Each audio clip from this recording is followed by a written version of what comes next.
जैसा कि last episode में हमने देखा कि फैंग फ्लाई करता हुआ उस रिवर के ऊपर आगे जा रहा होता है, पर तभी नीचे से कुछ रिवर मॉन्स्टर्स उस पर इलेक्ट्रिक शॉक से अटैक करते हैं। तो फैंग उनसे बचने की कोशिश करता है, पर वो अटैक बहुत सारे थे तो फैंग उनसे नहीं बच पाता और एक इलेक्ट्रिक शॉक उसे लग जाता है। तो फैंग कहता है, ये क्या हुआ? ये तो अल्ट्रा वोल्टेज करंट है। और इसके लगने की वजह से फैंग पानी में गिर जाता है। तो वो सारे सिल्वर पाइथन उसे जकड़ लेते हैं और रिवर की गहराई में ले जाते हैं। तो फैंग अपने आप को छुड़ाने की बहुत कोशिश करता है, पर नहीं छुड़ा पाता। तो फिर वो अपनी लाइटनिंग पावर और फ्लाइंग नाइफ्स को यूज़ करता है और उन सिल्वर पाइथन के टुकड़े टुकड़े कर देता है और फिर जल्दी से अपनी शील्ड को कंट्रोल करके उस पर फ्लाई करता हुआ रिवर से बाहर आ जाता है और कहता है, यहाँ पर तो बहुत पावरफुल वाटर मॉन्स्टर्स हैं, स्पेशली तब जब वो मिलकर काम करते हैं तो वो और भी ज़्यादा पावरफुल हो जाते हैं और ये वार गॉड के वॉरियर को भी बहुत हैरान कर सकते हैं। और सोचता है, ओ माय गॉड, मैं तकरीबन यहाँ पर मरने ही वाला था, इसलिए मुझे अब और भी ज़्यादा केयरफुल रहना होगा और पानी से दूर रहना होगा। अब फैंग आगे जा रहा होता है, तभी अचानक से उसके नीचे रिवर में से एक बड़ा सा टोर्नेडो बाहर आ जाता है और फैंग उसमें फंस जाता है। असल में ये टोर्नेडो एक बहुत बड़ा सिल्वर पाइथन वहाँ पर घूम घूम कर बना रहा है। तो फैंग उसमें से बाहर निकलने की बहुत कोशिश करता है, पर नहीं निकल पाता।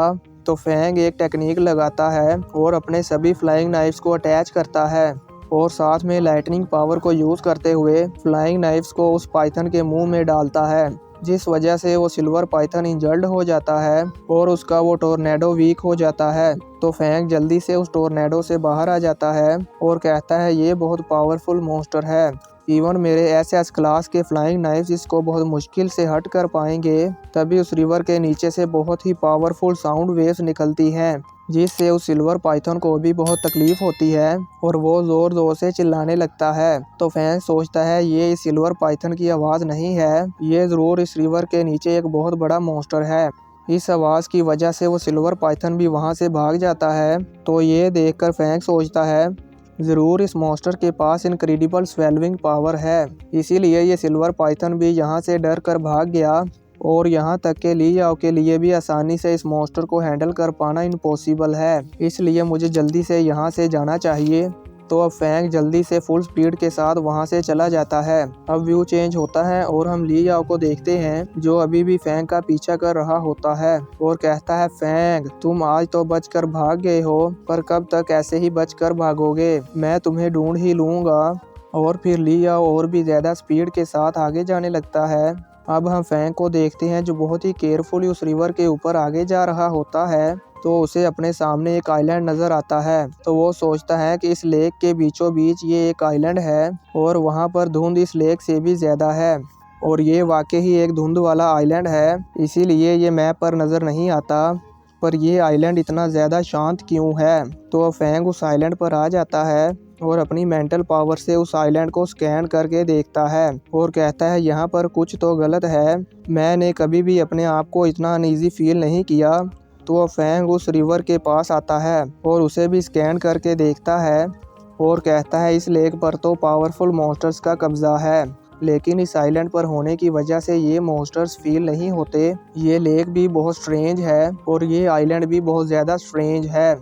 और फिर कहता है, अगर ली याओ को मेरी लोकेशन मालूम हो जाती है तो वो ज़रूर मेरे पीछे आएगा, लेकिन मैं उससे हर चीज़ में आगे हूँ, यहाँ तक कि वो इतना ज़्यादा स्ट्रॉन्ग है, पर फिर भी वो फ्लाई नहीं कर सकता। और फिर कहता है, ली याओ क्या तुम इस लेक को पार कर सकते हो? और फिर कहता है, क्या ली याओ इस लेक को पार कर पाएगा? क्योंकि ये लेक बहुत पावरफुल वाटर मॉन्स्टर से भरी हुई है, इसलिए उसका ज़िंदा निकल पाना बहुत ही मुश्किल होगा। तो फैंग अपनी कम्युनिकेशन वॉच को ऑन करता है और कहता है, ली याओ तुम यहाँ पर ज़रूर आओगे। अब व्यू चेंज होता है और हम ली याओ को देखते हैं। जैसे ही फैंग की कम्युनिकेशन वॉच ऑन होती है, तभी ली याओ को भी उसकी लोकेशन के कोऑर्डिनेट्स मिल जाते हैं। तो ये देखकर ली याओ वेनिना को कॉल करता है। तो वेनिना उसे कहती है, ली याओ क्या तुम्हें फैंग की लोकेशन के कोऑर्डिनेट्स मिल गए? तो ली याओ उसे कहता है, तुमको यकीन है कि ये फैंग की लोकेशन के कोऑर्डिनेट्स हैं, पर तुमको ये कोऑर्डिनेट्स कैसे मिले? तो वेनिना कहती है, उस फैंग को मालूम नहीं होगा कि उसके साथ क्या हुआ, इसलिए अब उसने अपनी कम्युनिकेशन वॉच को दोबारा से ऑन किया है और कहती है मुझे डर है कि ये कोई ट्रैप हो सकता है और वो तुमको लोकेशन देकर उस ट्रैप में फंसाना चाहता है। तो ये सुनकर ली याओ कहता है ट्रैप, और फिर हंसने लगता है और कहता है मेरे पास ब्लैक गॉड सूट है, सिर्फ वही मुझे हर्ट कर सकता है जो गॉड ऑफ वार को सरपास कर चुका हो, और वो फैंग मेरा कुछ भी नहीं बिगाड़ सकता। और कॉल कट कर देता है। हम देखते हैं कि वेनिना इससे काफ़ी परेशान होती है। तो अब हम ली याओ को देखते हैं और वो फैंग की तरफ जा रहा होता है और कहता है मुझे उम्मीद है कि तुम वहीं पर होगे। तभी अचानक से ली याओ पर भी वो बड़ा सिल्वर पाइथन अटैक करने लगता है। तो ली याओ उसके अटैक से बचकर कहता है इस अकेले मॉन्स्टर की पावर भी इतनी ज़्यादा खौफनाक है, इसमें वाकई ही रूलर लेवल मॉन्स्टर की पावर है और इस लेक में एक्सट्रीमली पावरफुल वाटर मॉन्स्टर हैं। तो अब ली याओ उससे बचकर भागने लगता है। तभी वो सिल्वर पाइथन ली याओ पर इलेक्ट्रिक शॉक का ब्लास्ट करता है जो सीधे ली याओ को जाकर लगता है और ली याओ इससे बहुत पीछे धकेला जाता है। और फिर कहता है खुशकिस्मती से मेरा ये black God suit completely electricity resistance है। तभी वहाँ पर उस लेक में एक बड़ा सा होल बन जाता है और सारे सिल्वर पाइथन उसमें खींचे चले जाते हैं। ये देखकर ली याओ कहता है ये तो बहुत बुरा हुआ और वो वहाँ से भागने लगता है। तभी पानी में से बहुत सारे बड़े बड़े टेंटिकल्स निकलते हैं और वो ली याओ को पकड़कर लेक की गहराई में ले जाते हैं। ली याओ उनसे खुद को छुड़ाने की बहुत कोशिश करता है पर नहीं छुड़ा पाता। अब व्यू चेंज होता है और हमें नेक्स्ट डे सुबह सुबह का सीन दिखाया जाता है। फिर हम फैंग को देखते हैं जो कि कल्टीवेशन करके अपनी पावर को रिकवर कर रहा होता है और सोचता है ली याओ अभी तक यहाँ पर नहीं पहुँचा है, क्या वो उस लेक में मर चुका है? नहीं, पर उसके पास तो ब्लैक गॉड सूट है, इसलिए उसको किल कर पाना उन मॉन्स्टर्स के लिए डिफ़िकल्ट होना चाहिए। लेकिन अगर वो वाटर मॉन्स्टर के हाथों इस लेक के नीचे पानी में फंस गया तो ये भी हो सकता है कि दम घुटने की वजह से उसकी मौत हो जाए। तो अब फैंग उस आइलैंड के पहाड़ के ऊपर जाकर सोचता है मेरी अभी की स्ट्रेंथ मेंटल पावर की स्ट्रेंथ को ऐड करके already he high level God of war पर पहुंच चुकी है और ये ज़्यादातर खतरों से निपटने के लिए काफ़ी है। तो वह फैंग उस आइलैंड के अंदर चला जाता है।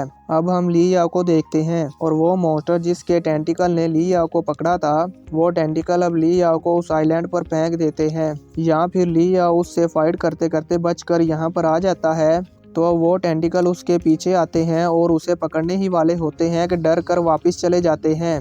तो ये देखकर ली याओ सोचता है क्या हुआ, ये रूलर लेवल का वाटर बीस्ट अचानक से डर कर पीछे क्यों हट गया और अब वो मेरा पीछा नहीं कर रहा है, इसलिए अब मुझे डरना नहीं चाहिए।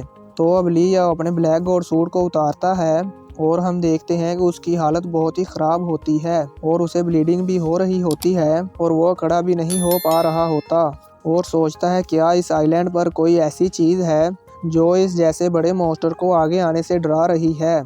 और कहता है खुशकिस्मती से मेरे ब्लैक गॉड सूट ने अपने आप ही अपनी शेप चेंज कर ली और इसने उस मॉन्स्टर से बचकर भागने में मेरी हेल्प की। तो वो वेनिना को कॉल करता है और कहता है वेनिना मुझे फैंग की लोकेशन कंफर्म करके बताओ। और फिर यहीं पर ये पार्ट ख़त्म हो जाता है।